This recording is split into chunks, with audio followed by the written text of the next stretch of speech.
Hello guys, welcome back everyone to our channel जिसका नाम है साइको प्रोफेसर। तो आज के इस लेक्चर में हम बात करने वाले हैं हमारे यूजीसी नेट जेआरएफ प्रिपरेशन आपकी साइकोलॉजी की 2022 के लिए। तो हम जो कोर्स प्रोवाइड कर रहे हैं वो आपके लिए हिंदी माध्यम में भी उपलब्ध है और साथ ही साथ आपके लिए इंग्लिश मीडियम में भी उपलब्ध है। हिंदी मीडियम इंग्लिश मीडियम दोनों के लिए ये जो क्लासेस चलती हैं ये चलेंगी आपके लिए बाइलिंगुअल, मतलब हिंदी वालों को भी तकलीफ़ नहीं होगी। हिंदी में भी हम शब्दों को बोलेंगे और अंग्रेज़ी में भी, मतलब इंग्लिश में भी इन शब्दों को बोलेंगे। ठीक है, ओके। तो आज के बैच में हम बात करने वाले हैं वीडियो में कि एडवांस बैच का जो आपने लास्ट लेक्चर देखे थे और जो हमारे कोर्स में बच्चे देख रहे हैं उनको क्या बेनिफिट हो रहा है एंड किस तरह से आपको भी एक एज लेना चाहिए इस कॉम्पिटिटिव वर्ल्ड में। ठीक है, सभी कंपटीशन में है, लाखों बच्चे, हज़ारों बच्चे, 100 बच्चे भी अगर बैठ रहे हैं तो उसमें से भी आपको क्या करना है, अपने आप को एक अलग यूनिक आइडेंटिटी के रूप में वहाँ पे प्रदर्शित करना है। ठीक है, ओके। तो जो सब पढ़ रहे हैं, जो सभी पढ़ रहे हैं, अगर पेपर में 100 सवाल दिए हुए हैं, ठीक है, सभी एक बुक से पढ़ रहे हैं ABC, मान लीजिए ये 3 किताबें हैं, इसमें से पढ़ रहे हैं, लेकिन अच्छा स्कोर कौन करेगा इसमें? जिसने D किताब भी पढ़ के रखी होगी, E किताब भी, मीन्स उसका जो ज्ञान है साइकोलॉजी मनोविज्ञान के विषय में थोड़ा सा उसका नॉलेज एक्स्ट्रा होगा, इन्हेंस होगा, तो उसको नो डाउट फ़ायदा मिलेगा। ऐसा नहीं है कि आपको ABC नहीं पढ़ना, आपको ABC पढ़ना मैंडेटरी है, ज़रूरी है। ठीक है, लेकिन अगर आप E और D और एक्स्ट्रा टॉपिक्स आप पढ़ के जाएंगे तो डेफिनेटली आप कट ऑफ और वो जो बाकी सारी चीज़ें जिससे आपको भय होता है, ठीक है, भय कौन बताता है आपका? आपके ब्रेन में कौन सी चीज़ बताती है आपकी आपको फियर हो रहा है? नीचे आप कमेंट कर सकते हैं। Okay, alright. तो आज के इस बैच में हम देखने वाले हैं 2019 के कुछ सवाल जिसको देख के आपको क्या लगता है? आपको डर लगता है। आप ऐसे टॉपिक को छोड़ के चले जाते हैं, ठीक है, क्योंकि आपको क्या होता है, आपको फियर होता है, आप उसके बारे में अच्छे से पढ़ते नहीं हैं, समझते नहीं हैं। लेकिन आपने अगर हमारी प्रीवियस वीडियोस देखी हैं, जो हमारा टॉपिक चल रहा है बायो साइकोलॉजी का, तो वो वीडियो देखने के बाद, रिसेंट 3-4 वीडियो देखने के बाद आप ये सवालों को चुटकियों में देखते साथ ही आप 5 से 10 सेकेंड के अंदर इसको बड़े ही आराम से, बड़े ही आसानी से सॉल्व कर सकते हैं। ओके, ठीक है। तो जिन्होंने वीडियो देखी है उनके लिए अब आने वाले समय में जादू होने वाला है, और जिन्होंने नहीं देखी है वो प्लीज़ जाके प्रीवियस वीडियोस देखें। ठीक है, कुछ कोर्स की वीडियो भी फ्री में डली हुई हैं, उनको भी जाके देखें। एंड अगर आप कोर्स वगैरह ज्वाइन करना चाहते हैं तो व्हाट्सएप पे संपर्क कर सकते हैं। ऑलराइट, अब चलते हैं हम स्क्रीन के ऊपर और देखते हैं उन सवालों को। ऑलराइट, तो ये रहा आपके लिए सवाल नंबर 1। ज़रा ये सवाल पढ़िए और इसका उत्तर देने का प्रयास करिए नीचे कमेंट में।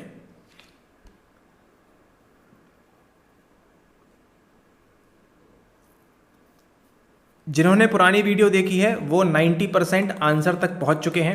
ठीक है, जो बैच में हैं और जो वीडियोस फॉलो कर रहे हैं रेगुलरली 90% तक पहुंच चुके हैं, और कुछ लोग हैं जो सेकेंड और थर्ड ऑप्शन यहाँ पे कहीं ना कहीं बीच में वो फंसे रह सकते हैं। ठीक है, ऑलराइट, चलिए इसको सॉल्व करते हैं हम। ये जो सवाल है आपका ये आया था वर्ष 2019 का। ठीक है, तो एक प्रकार से हम ये प्रीवियस ईयर क्वेश्चन भी सॉल्व कर रहे हैं 2019 का। ठीक है, जो आपके कौन से यूनिट से है? आपके यूनिट नंबर 4 से है। ठीक है, ओके। अब देखिए जादू किस प्रकार से होगा। सवाल क्या पूछा है? सवाल पूछा है मल्टीपल स्क्लेरोसिस। सवाल में आपसे पूछा है मल्टीपल स्क्लेरोसिस, MS। ठीक है, अब बताना है क्या पूछ रहा है यहाँ पे। ठीक है, ए में दिया है डीमाइलिनेटिंग रोग है, बी में दिया है ऑटो इम्यून व्याधि है, सी में दिया है में सदैव विस्मृति, लोप और संज्ञानात्मक रोग हो जाता है, और डी में दिया है के कारण हाथों में कंपन हो जाता है। ठीक है, ऑप्शन में दिया है केवल A और B, ABC, ये ABD, और फिर केवल A और D। ठीक है, ओके। तो आई होप आप लोग में से कुछ लोग आंसर तक पहुंच चुके हैं। वेरी गुड, 100% आपका आंसर सही है। चलिए अब देखते हैं आंसर क्या है।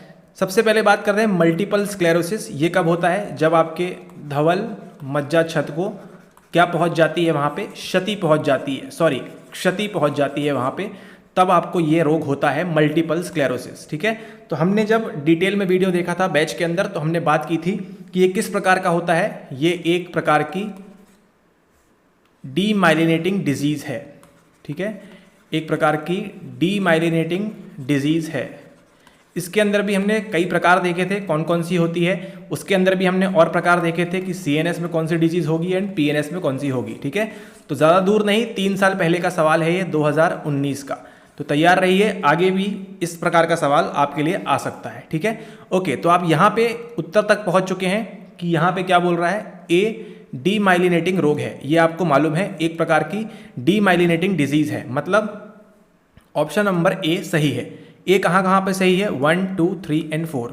ओके, ठीक है, अब बात करते हैं अगले में क्या बोल रहा है आपसे, बी ऑटो इम्यून व्याधि है।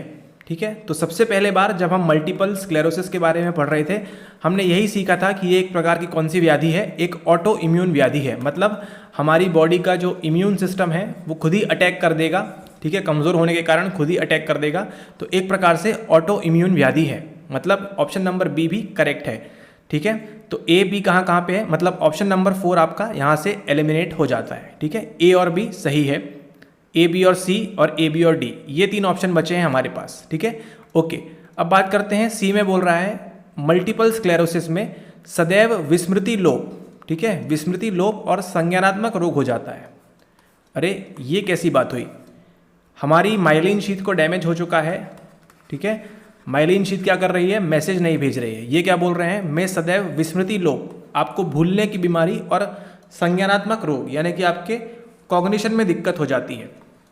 ऐसा तो हमने बिल्कुल भी नहीं पढ़ा मल्टीपल स्क्लेरोसिस के दौरान, ऐसा तो बिल्कुल नहीं होता है। ठीक है, ओके, अगला क्या बोल रहा है, के कारण हाथों में कंपन हो जाता है। नहीं, ऐसा भी नहीं, हाथों में कंपन क्यों होगा, हमने क्या क्या पढ़ा था इसमें, हमको विजन का लॉस हो जाता है। ठीक है, और भी कई सारे जिसके सिम्टम्स पढ़े थे इसके दौरान क्या क्या होता है। ठीक है, कनेक्शन छूट जाता है ब्रेन एंड PNS का।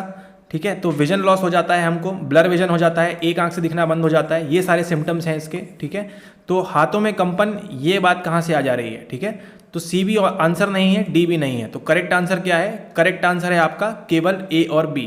तो जो लेक्चर देखे हैं उनको ए और बी तो कंफर्म है, और बाकी उनको देखने की ज़रूरत भी नहीं है, क्योंकि ये सिम्टम्स बिल्कुल भी नहीं है हमारी जो डिजीज़ है मल्टीपल स्क्लेरोसिस की। ठीक है, ओके, तो अब आपको समझ में आ गया होगा कि हमने मल्टीपल स्क्लेरोसिस को और डीमाइलिनेटिंग रोग को इतनी डिटेल में क्यों पढ़ा। ओके, चलिए अब इसी के बाद देख लेते हैं एक और सवाल। ये रहा आपके लिए एक और सवाल पूछ रहा है तंत्रिका कोशिका यानी कि जो आपका न्यूरॉन है का कौन सा भाग माइलिन शीथ। अब देखिए कितना इंपॉर्टेंट पॉइंट है ये, 2019 में ही आपको 2 सवाल देखने को मिल गए हैं और आपको इसके उत्तर, दोनों के उत्तर आपको बड़े ही आसानी से मिल रहे हैं, और लेक्चर देखने के बाद तो आपको कॉन्फिडेंस और बूस्टअप हो गया है। माइलिन शीथ से ढका रहता है, कौन सा भाग ढका रहता है ये पूछ रहे हैं आपसे। ए संपूर्ण तंत्रिकाक्ष यानी कि जो आपका अक्ष तंतु एक्सन है संपूर्ण रूप से ढका रहता है। दूसरा पूछा है तंत्रिकाक्ष एक्सॉन का कुछ भाग। तीसरे में पूछा है संपूर्ण वृक्षिका यानी कि आपकी डेंड्राइट यानी कि जो आपका पार्श्व तंतु है, और नंबर 4 में दिया है वृक्षिका का कुछ भाग यानी डेंड्राइट का कुछ भाग। ओके, तो सबसे पहले देख लेते हैं हम न्यूरॉन किस तरह से होता है। ये इस तरह से आपका ये न्यूरॉन है, अलग अलग डेंड्राइट बनी हुई हैं। ठीक है, ये न्यूरॉन है, मान लीजिए न्यूरॉन सेल है। ठीक है, ओके, इस तरह से चलता हुआ आएगा ये न्यूरॉन, और यहाँ पे जाके इस तरह से ये इस तरह से यहाँ पे बढ़ जाएगा। ओके, ये बीच में आपका यहाँ पे केंद्रक दिया हुआ है, यहाँ पे आपकी इन साइड में क्या बनी हुई है, यहाँ पे ये आपकी सेल मेम्ब्रेन बनी हुई है। ठीक है, जिसे हम क्या कहते हैं, हमने देखा था कोशिका झिल्ली। ठीक है, लास्ट लेक्चर में कवर किया है इसको हमने। ठीक है, ओके, तो ये कोशिका झिल्ली है, यहाँ पे क्या मिलता है हमको, हिलॉक मिलता है। और माइलिन शीथ किस प्रकार से होती है आपकी, इस प्रकार से ढकी हुई होती है। ये है आपकी धवल मज्जाछद माइलिन शीथ। ठीक है, तो यहाँ पे देखिए, देख के बताइए ये आपकी क्या है, सोमा बॉडी काय, ये जो है छोटे छोटे निकले हुए हैं इस प्रकार से, ये क्या है, ये आपके संपूर्ण वृक्षिका डेंड्राइट है। तो क्या आपको माइलिन शीथ कौन सी होती है, ये वाली, ठीक है, ये सभी क्या है, माइलिन शीथ हैं। तो ये कहाँ पे दिख रही हैं आपको, क्या आपको ये वृक्षिका के ऊपर दिख रही हैं? नहीं, वृक्षिका के ऊपर बिल्कुल नहीं दिख रही है, सी हट गया। वृक्षिका का कुछ भाग, ये जो डेंड्राइट निकले हुए हैं आपके, इसके ऊपर दिख रही है कि आपको ये? नहीं, ये भी नहीं दिख रही है, तो यहाँ से भी हट गया। अब बचता क्या है, संपूर्ण तंत्रिकाक्ष और तंत्रिकाक्ष एक्सॉन का कुछ भाग, ठीक है। तो एक्सॉन तो हमारा यहाँ से शुरू हुआ है, जहाँ हमको हिलॉक मिलता है, हिलॉक से यहाँ से शुरू हुआ है, तो यहाँ पे तो हमको माइलिन शीथ नहीं दिख रही है।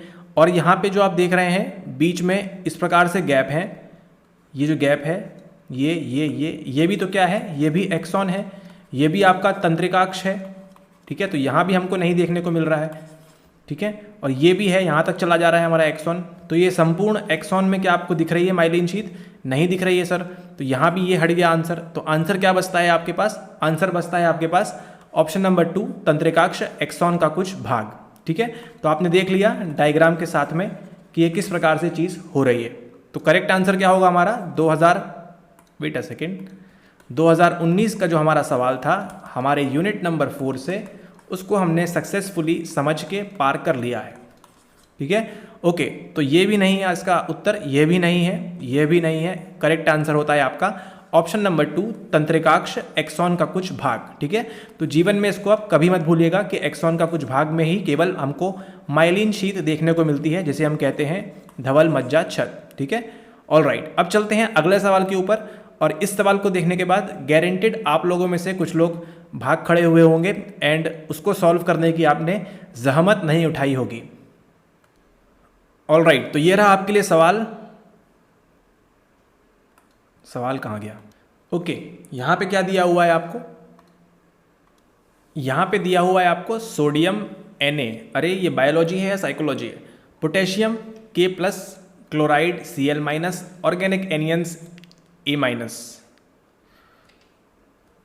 तो इसका जवाब दीजिए, इसका उत्तर दीजिए। क्या पूछ रहा है आपसे? झिल्ली के बाहर वाले Na+ एवं Cl- आयंस में नकारात्मक चार्ज अधिक मात्रा में होता है बजाय अंदर वाले K+ एवं A- में। दूसरा पूछ रहा है झिल्ली के बाहर वाले Na+ एवं Cl- आयंस में नकारात्मक चार्ज की मात्रा न्यून होती है बजाय अंदर वाले K+ एवं A- आयंस में। झिल्ली के बाहर वाले Na एवं A आयंस में नकारात्मक चार्ज की मात्रा अधिक होती है, कुछ नहीं आपके ये, बजाय अंदर वाले K+ एवं Cl- आयंस में। झिल्ली के बाहर वाले Na+ एवं A- आयंस में नकारात्मक चार्ज की मात्रा न्यून होती है बजाय अंदर वाले K+ एवं, छोड़ दीजिए, देखिए उन्होंने भी इसका आगे नहीं लिखा है। ओके, तो इसका सही उत्तर क्या होगा? यहाँ पे क्या पूछ रहे हैं आपसे कि जब हमारी जो कोशिका है वो जब आरामदायक स्थिति में होती है बिना भूकंप के, तो यहाँ पे क्या चीज़ हो रही है, ठीक है। तो आप सभी को मालूम है कि हमको क्या क्या मिलता है, हमको मिलता है K और प्रोटीन अंदर मिलता है, और सोडियम और क्लोराइड हमको कहाँ, सॉरी क्लोराइड कहाँ मिलता है, हमको बाहर मिलता है, ठीक है। तो हम हमेशा जानते हैं सेल के अंदर क्या होगा, नेगेटिव अंदर पॉजिटिव बाहर, तो हमको वही ढूंढना है इस आंसर के अंदर, और वही हो जाएगा आपका करेक्ट आंसर। ओके ओके, तो इसका करेक्ट आंसर नीचे कमेंट करने का प्रयास करें, आपके हिसाब से इसका करेक्ट आंसर क्या होना चाहिए। एंड जो भी बच्चे वीडियोस देख चुके हैं उनको ये बिल्कुल भी गलत नहीं करना है, क्योंकि उनको मालूम है पॉजिटिव एंड नेगेटिव कहाँ कहाँ पे होता है।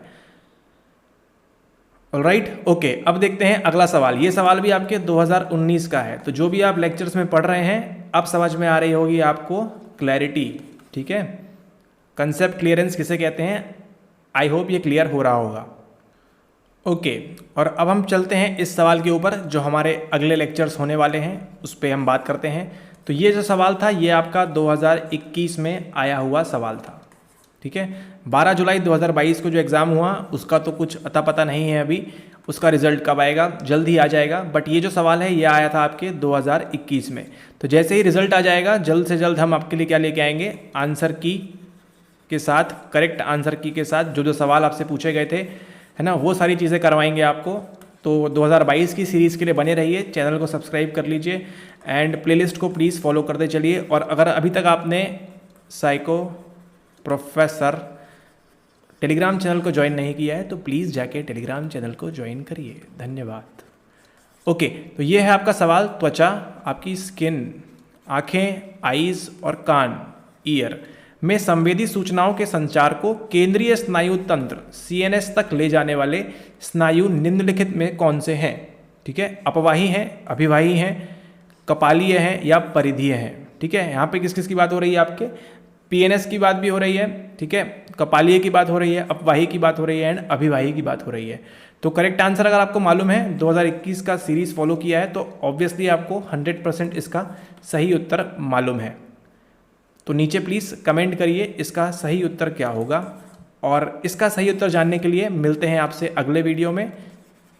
ठीक है, और आपके 2019 के बायोसाइकोलॉजी के उत्तर आपको बता दिए गए हैं 3 प्रश्नों के अभी, और सही उत्तर का कमेंट मतलब सही उत्तर आपको कमेंट में मिल ही जाएगा। ठीक है, okay, thank you and have a nice day ahead. मिलते हैं आपसे जल्दी, टेक केयर।